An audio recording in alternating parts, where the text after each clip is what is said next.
मेरी सबसे बड़ी ताकत जो है ना वो टीम फॉर्मेशन में है। और मैं फेडरल स्ट्रक्चर को letter and spirit and with lubricating attitude मैं chief minister and prime minister के एक टीम की कल्पना करता हूँ। चीफ मिनिस्टर प्राइम मिनिस्टर एक टीम होकर के काम करें, स्टेट एंड सेंटर ये कलीग हैं, कॉम्पिटिटर नहीं है। कोऑपरेटिव पॉलिटिक्स होना चाहिए, कोऑपरेटिव एजेंडा होना चाहिए। ये रुख बदलने की जरूरत है।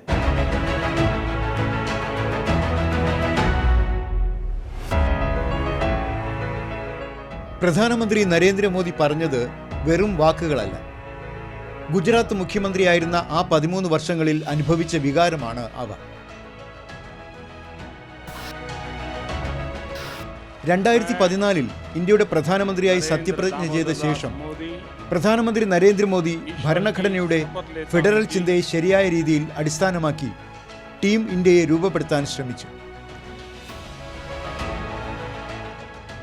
ആരും തന്നെ ഒരു ദാതാവോ ദൈവമോ ആയി കണക്കാക്കാത്ത ഒരു ടീം, പക്ഷേ ഒരുമിച്ച് നടക്കാനുള്ള പ്രചോദനമായി മാറുന്ന ഒന്ന്. മുന്നോട്ടു പോകുന്നതിനായി തുല്യ പങ്കാളികളായി കേന്ദ്രവും സംസ്ഥാനങ്ങളും പരസ്പരം കൈകോർക്കുന്ന ഒരു ടീം.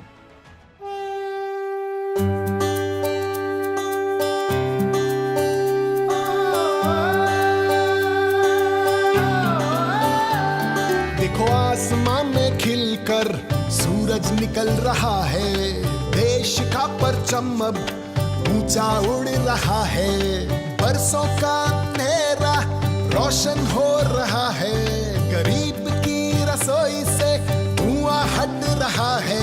मेरा देश मेरा देश मेरा देश, मेरा देश बदल रहा है, आगे बढ़ रहा है, मेरा देश बदल रहा है, आगे बढ़ रहा है। ടീം ഇന്ത്യയെ സംബന്ധിച്ച് പ്രധാനമന്ത്രി നരേന്ദ്രമോദിയുടെ ഏറ്റവും വലിയ വിജയം എതിർ ക്യാമ്പ് അല്ലെങ്കിൽ വിമർശകർ പോലും അദ്ദേഹത്തിൻ്റെ പ്രവർത്തന ചിന്തയുടെയും രീതിശാസ്ത്രത്തിൻ്റെയും ആരാധകരായി മാറി എന്നതാണ്. 100% भ्रष्टाचार रहित सरकार आज भारत में चल रहा है, ये आपके नेतृत्व में चल रहा है. കേന്ദ്ര സർക്കാരും സംസ്ഥാനങ്ങളും തമ്മിലുള്ള വിടവ് നികത്തിക്കൊണ്ട് നരേന്ദ്രമോദി BJP ഭരിക്കാത്ത സംസ്ഥാനങ്ങൾക്ക് പോലും അവർക്ക് അർഹതപ്പെട്ടതെന്തും യാതൊരു വിവേചനവുമില്ലാതെ നൽകി. മുൻ സർക്കാരുകൾ കാണിക്കാത്ത ഒരു മനോഭാവമായിരുന്നു ഇത്. ഇപ്പോൾ എല്ലാവരും ഒരുമിച്ച് നീങ്ങുകയും വളരുകയും ചെയ്യും. എല്ലാവരുടെയും ശബ്ദം ഒന്നാണ്. കാരണം ഇത് പുതിയ ഇന്ത്യയുടെ ടീം ഇന്ത്യയാണ്. സംസ്ഥാനത്തിന്റെ വികസനവുമായി ബന്ധപ്പെട്ട പ്രശ്നങ്ങളിൽ കേന്ദ്ര സർക്കാരിനെ പ്രധാനമന്ത്രി അടക്കമുള്ള ഭരണകർത്താക്കളെ സമീപിച്ചപ്പോൾ വളരെ ക്രിയാത്മകമായ പ്രതികരണമാണ് അവർ ഓരോരുത്തരിൽ നിന്നും ഉണ്ടായത്. രാഷ്ട്രീയമായി ഞങ്ങളൊക്കെ നിൽക്കുന്ന നില നിങ്ങൾക്ക് എല്ലാവർക്കും അറിയാമല്ലോ എങ്ങനെയാണ്. എന്നാൽ ആ രാഷ്ട്രീയ ഭിന്നതയുടേതായ പ്രത്യേകതയൊന്നും സംസ്ഥാനത്തിൻ്റെ പൊതുവായ കാര്യങ്ങൾ അവരുടെ അടുത്ത് ഉന്നയിച്ചപ്പോൾ ഒരു തരത്തിലും പ്രതിഫലിച്ചിരുന്നില്ല എന്നാണ് വസ്തുത. പ്രധാനമന്ത്രിയായ ഉടൻ തന്നെ ആസൂത്രണ കമ്മീഷൻ പോലുള്ള ഒരു സ്ഥാപനത്തെക്കുറിച്ച് നരേന്ദ്രമോദി ആദ്യം ഒരു വലിയ തീരുമാനമെടുത്തു. കേന്ദ്രവും സംസ്ഥാനവും തമ്മിലുള്ള ബന്ധം ശക്തിപ്പെടുത്തുന്നതിനാണ് ആസൂത്രണ കമ്മീഷൻ സ്ഥാപിതമായതെങ്കിലും രാഷ്ട്രീയ സംഘർഷവും സങ്കുചിത ചിന്തയും കാരണം സംസ്ഥാനങ്ങളുമായി സഹകരിക്കുക എന്ന അതിൻ്റെ യഥാർത്ഥ ഉദ്ദേശ്യത്തിൽ നിന്ന് വ്യതിചലിച്ചു. മുഖ്യമന്ത്രിയായിരിക്കെ ഈ സ്ഥാപനത്തിൻ്റെയും രക്ഷകർത്താക്കളുടെ വിവേചനപൂർവമായ മനോഭാവം നരേന്ദ്രമോദി നേരിട്ടിരുന്നു. ആസൂത്രണ കമ്മീഷന്റെ ഡെപ്യൂട്ടി ചെയർമാന്റെ സമയത്തിനായി എല്ലാ സംസ്ഥാനങ്ങളിലെയും തെരഞ്ഞെടുക്കപ്പെട്ട മുഖ്യമന്ത്രിമാർക്ക് കാത്തിരിക്കേണ്ട അവസ്ഥയാണ് ഉണ്ടായിരുന്നത്. ഇത് മാത്രമല്ല, സംസ്ഥാനങ്ങൾക്ക് അനുവദിക്കുന്ന ഗ്രാൻറ്റുകളിൽ സംസ്ഥാനങ്ങളുടെ അഭിപ്രായമോ ആവശ്യങ്ങളോ പരിഗണിച്ചില്ല. ആസൂത്രണ കമ്മീഷൻ അതിൻ്റേതായ രീതിയിലാണ് പ്രവർത്തിച്ചിരുന്നത്. പ്രധാനമന്ത്രി മോദി ഗുജറാത്ത് മുഖ്യമന്ത്രിയായി ഡൽഹിയിൽ എത്തുമ്പോഴെല്ലാം ആസൂത്രണ കമ്മീഷന്റെ യോഗങ്ങളിൽ ഈ മനോഭാവത്തിനെതിരെ ശബ്ദമുയർത്തി. आजादी के बाद कई वर्षों तक केंद्र और राज्य के संबंधों में हमेशा तनाव रहा. केंद्र में बैठे हुए लोग मानते थे हम कुछ खास है और राज्यों को वो कुछ गिनते ही नहीं थे. मैं भी बहुत लंबे अरसे तक राज्य का मुख्यमंत्री रहा हूं और इसलिए मुझे भली भांति पता है कि केंद्र का राज्यों के साथ ये व्यवहार देश का भला नहीं करेगा. और इसलिए हमने आते ही एक बहुत बड़ा परिवर्तन लाया. कोऑपरेटिव फेडरलिज्म की बात कही, कोऑपरेटिव कॉम्पिटिटिव फेडरलिज्म की बात कही, नीति आयोग का निर्माण किया और अब दिल्ली अकेला देश नहीं चलाएगा. अब देश एक खंभे पर नहीं, सभी राज्यों का एक एक खंभा मिला करके 30 खंभों पर देश आगे बढ़ेगा. ये हमने सोचा है. ഒരു ഫെഡറൽ റിപ്പബ്ലിക് എന്ന ആശയത്തിൽ എല്ലാ സംസ്ഥാനങ്ങളിലെയും മുഖ്യമന്ത്രിമാരെ മോദി നയിക്കുകയായിരുന്നു എന്നതാണ് വാസ്തവം. ഒരു ജനാധിപത്യത്തിൽ സംസ്ഥാനങ്ങളുടെ മുഖ്യമന്ത്രിമാരുടെ ഉത്തരവാദിത്വവും അവരുടെ ആവശ്യങ്ങളും അനുസരിച്ച് കമ്മീഷൻ തീരുമാനങ്ങൾ എടുക്കണം. ഇതിനായി മോദി വസ്തുതകളും കൃത്യമായ വാദങ്ങളും അവതരിപ്പിച്ചു. കേന്ദ്രത്തിൽ കോൺഗ്രസ് സർക്കാർ ഉണ്ടായിരുന്ന ആ കാലത്തു പോലും മറ്റു സംസ്ഥാനങ്ങളിലെ കോൺഗ്രസ് സർക്കാരുകൾ നരേന്ദ്രമോദി തങ്ങളുടെ ഭാഗം അവതരിപ്പിക്കുമെന്ന് പ്രതീക്ഷിച്ചു എന്നതായിരുന്നു വാസ്തവം. പ്രധാനമന്ത്രിയായ ഉടൻ തന്നെ മോദി ആസൂത്രണ കമ്മീഷൻ പിരിച്ചുവിട്ട് അതിൻ്റെ സ്ഥാനത്ത് നീതി ആയോഗ് സൃഷ്ടിച്ചു. കേന്ദ്ര പദ്ധതികൾ നടപ്പാക്കുന്നതിനായി സംസ്ഥാനങ്ങളുമായി ഏകോപനം വർദ്ധിപ്പിക്കുന്നതിനുള്ള ഉത്തരവാദിത്വം നീതി ആയോഗ് തിങ്ക് ടാങ്കിന് നൽകി. ഈ പ്രക്രിയ ഫെഡറൽ സംവിധാനത്തിന് അനുസൃതമായി നടത്തണം. പേരും ജോലിയും മാറ്റിയുള്ള ഒരു സ്ഥാപനത്തിലെ ഒരു ചെറിയ മാറ്റത്തിന് വളരെ കാലമായി തുടരുന്ന അതിൻ്റെ മനോഭാവം മാറ്റാൻ കഴിയില്ലെന്ന് പ്രധാനമന്ത്രി മോദിക്ക് അറിയാമായിരുന്നു. അതുകൊണ്ടാണ് പേരും രീതിയും മാറ്റിയത്. കൂടാതെ സംസ്ഥാനങ്ങളെ ബഹുമാനിച്ചുകൊണ്ട് പദ്ധതികൾക്കുള്ള ഫണ്ട് അനുവദിക്കുന്നതിൽ പോലും സംസ്ഥാനങ്ങളുടെ പങ്കാളിത്തം അദ്ദേഹം ഉറപ്പുവരുത്തുകയും ചെയ്തു. 2015 की स्टेट या 2014 की स्टेट या 2010 की स्टेट, 21वीं सदी की स्टेट्स वो स्टेट नहीं है जो पिछले डिकेड्स की स्टेट्स थी. उनकी अपनी कैपेसिटी डेवलप हो गई है, उनकी ज़रूरतें बदल गई हैं और उनको ट्रांसफॉर्मेशन के लिए संसाधन से ज़्यादा आइडियाज़ की ज़रूरत है कि कैसे वो नीतियाँ बनाएं, कैसे विकास के प्रोग्राम बनाएं, ताकि जो परिवर्तन है जिसको पहले हम कहते थे कि इंक्रीमेंटल परिवर्तन की ओर जोर दिया गया था, लेकिन अब जो है ट्रांसफॉर्मेटिव परिवर्तन जिससे पूरा उसको किया जाए, उस पर एक जोर दिया गया है. സമന്വയം വർദ്ധിപ്പിക്കുന്നതിനും സഹകരണ ഫെഡറലിസം മുന്നോട്ട് കൊണ്ടുപോകുന്നതിനും വേണ്ടി 14ാം ധനകാര്യ കമ്മീഷന്റെ ശുപാർശകൾ പ്രധാനമന്ത്രി നരേന്ദ്രമോദി അംഗീകരിക്കുകയും കേന്ദ്രം സംസ്ഥാനങ്ങൾക്ക് നൽകുന്ന ഫണ്ട് വർദ്ധിപ്പിക്കുകയും ചെയ്തു. ടീം ഇന്ത്യയുടെ ചിന്ത മുന്നോട്ട് പോകുന്നതിലൂടെ സംസ്ഥാനങ്ങളുടെ വരുമാനം വർദ്ധിപ്പിക്കാൻ തുടങ്ങിയ GST നിയമം പാസാക്കാനായി 2016 മറ്റൊരു വലിയ തീരുമാനമെടുത്തു. ഒരു രാഷ്ട്രം ഒരു നികുതി എന്ന ആശയം പതിറ്റാണ്ടുകളായി നിലനിന്ന ഒന്നായിരുന്നു. മുൻ സർക്കാരുകളും ശ്രമങ്ങൾ നടത്തിയിരുന്നു. പ്രധാനമന്ത്രിയുടെ വിശ്വസ്തതയുടെയും ഫെഡറൽ ഘടനയോടുള്ള സമർപ്പണത്തിൻ്റെയും ഉറച്ച തെളിവായിരുന്നു അസാധ്യമെന്ന് തോന്നുന്ന ഈ ദൗത്യം പോലും നിറവേറ്റപ്പെട്ടു എന്നത്. जो राज्यों का शेयर था वो 32% से बढ़ाकर 42% किया गया.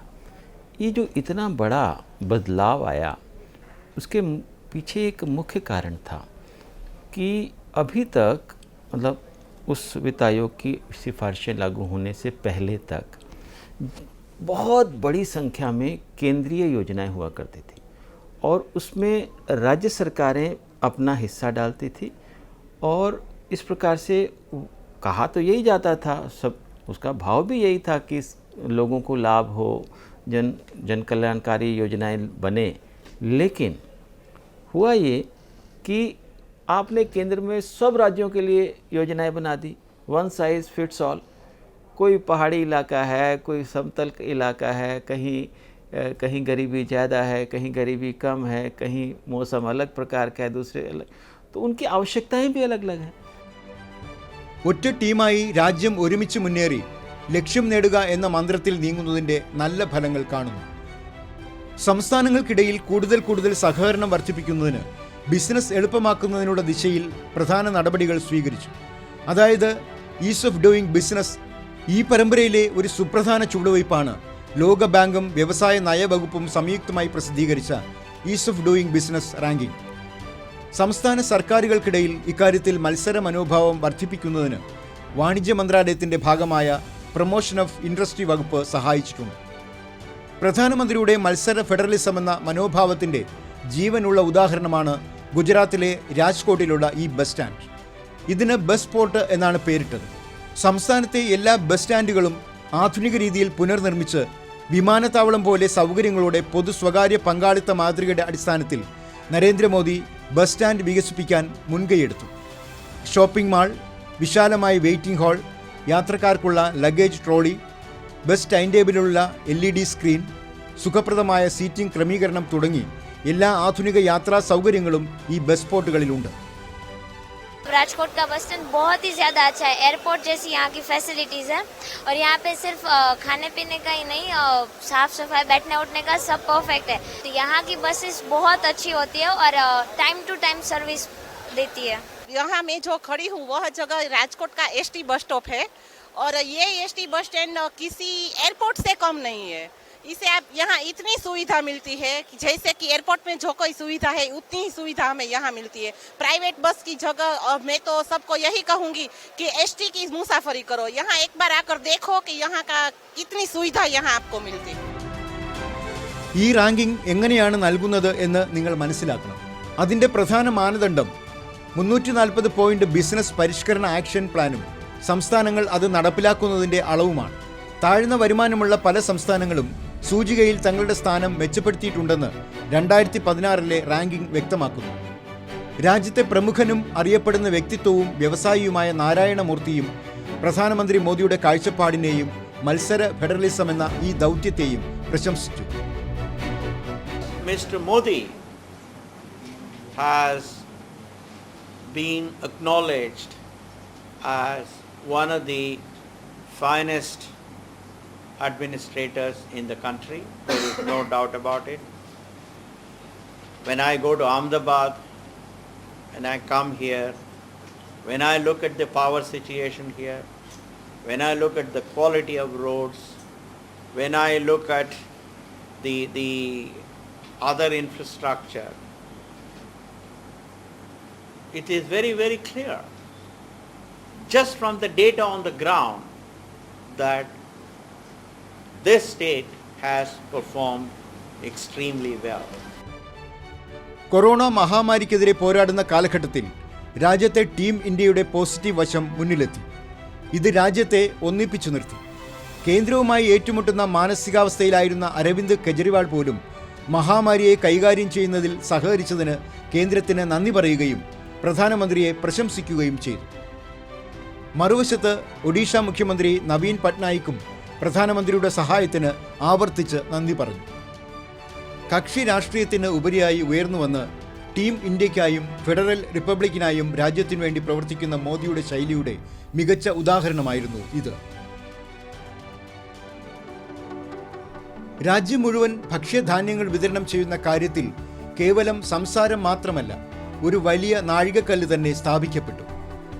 One India one ration card എന്ന ആശയത്തിൽ കേന്ദ്ര സർക്കാർ കൊണ്ടുവന്ന പദ്ധതി സംസ്ഥാനങ്ങളുടെ പിന്തുണയോടെ എല്ലാ വീടുകളിലും ഭക്ഷ്യധാന്യങ്ങൾ ലഭ്യമാക്കി. ഭക്ഷണപാനീയങ്ങൾക്കൊപ്പം രാജ്യമെമ്പാടും സൗജന്യ വാക്സിൻ നൽകുന്നതിലും അത് നടപ്പിലാക്കുന്നതിനും കേന്ദ്രവും സംസ്ഥാനങ്ങളും തമ്മിൽ കക്ഷി വിവേചനമില്ലാതെ മുന്നോട്ടു പോകുന്നു. പക്വതയാർന്ന ജനാധിപത്യത്തിൻ്റെയും ശക്തമായ ഫെഡറൽ ഘടനയുടെയും ഏറ്റവും വലിയ ഉദാഹരണമാണ് ഇത്. गुजरात में तो गुजरात के स्थापना काल से ही शराबबंदी लागू है. और हमारे आदरणीय प्रधानमंत्री जी प्रधानमंत्री पद के पदभार ग्रहण करने के पहले गुजरात के मुख्यमंत्री थे।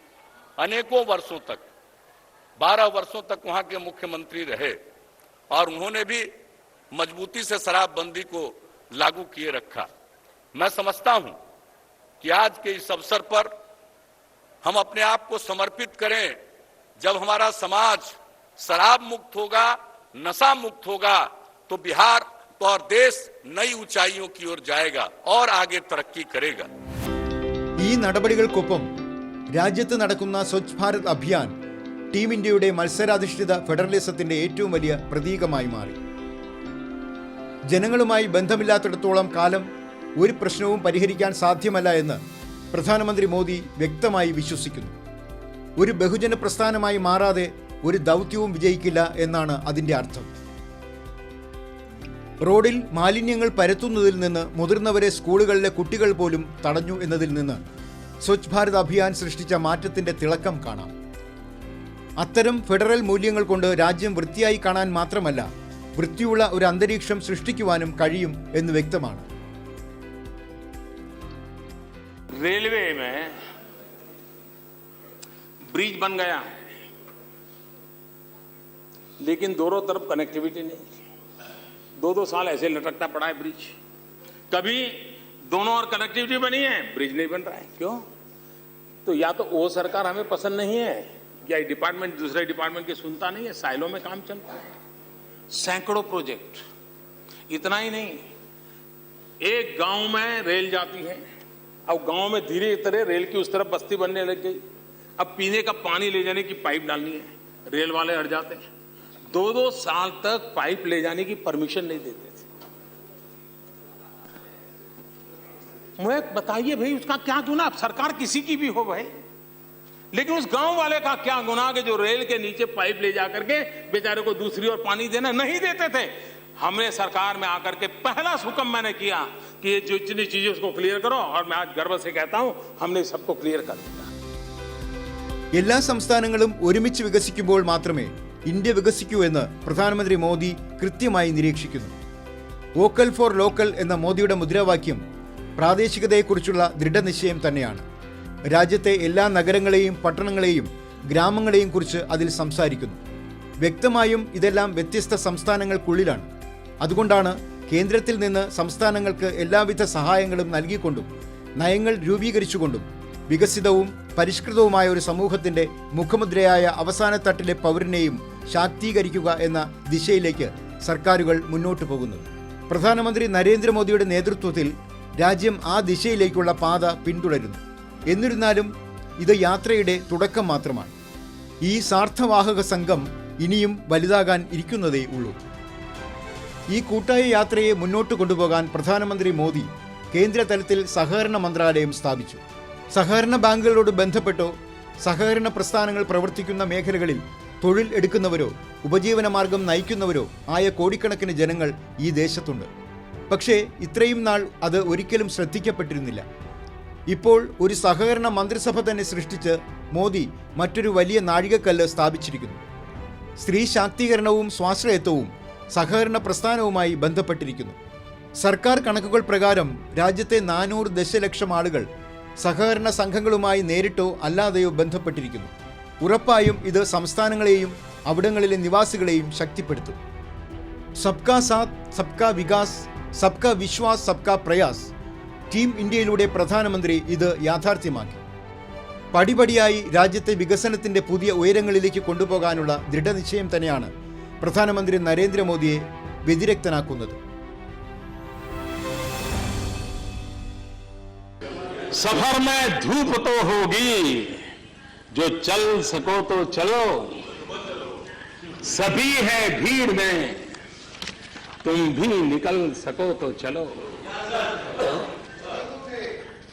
किसी के वास्ते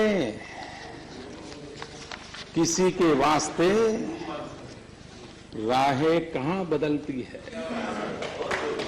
किसी के वास्ते राहें कहां बदलती है, तुम अपने आप को खुद ही बदल सको तो चलो।